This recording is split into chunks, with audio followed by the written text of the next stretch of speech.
Hello guys, আমি মেঘ। Welcome to my channel blogging with মেঘ।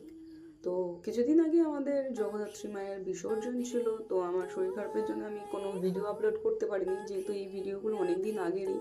আমি একটু লেট আপডেট দিচ্ছি, এগুলো অনেক আগেই চলে আসার কথা ছিল, তো আমি দিতে পারিনি।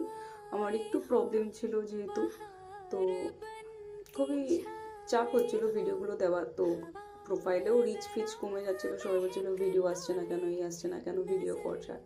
তো বিশেষ কারণে আমি অনেক ভিডিও দিতে পারিনি, আপলোডও করতে পারিনি, অনেক কিছু জমে গেছিলো। তো এখন আস্তে আস্তে সেগুলো ক্লিয়ার করছি। তো এখানে দেখতে পাচ্ছেন খুব সুন্দরভাবে বিসর্জন বেরিয়েছিল। আমাদের এখানে জগদ্ধাত্রী পুজো খুব বড় করে হয়, এমন বিসর্জনটাও খুব বড় করে হয়। ছোটোবেলায় নাচানাচি করতাম, বিসর্জনে বেরোতাম, অনেক কিছু করতাম। আস্তে আস্তে সময় বদলাচ্ছে, আমরা বড় হচ্ছি, এখন বেরোতে পারি না। দেখতে পাই ছোট ছোট ভাই বোনেরা নাচানাচি করতে করতে যায় মায়ের বিসর্জন করতে, খুবই সুন্দর লাগে সব।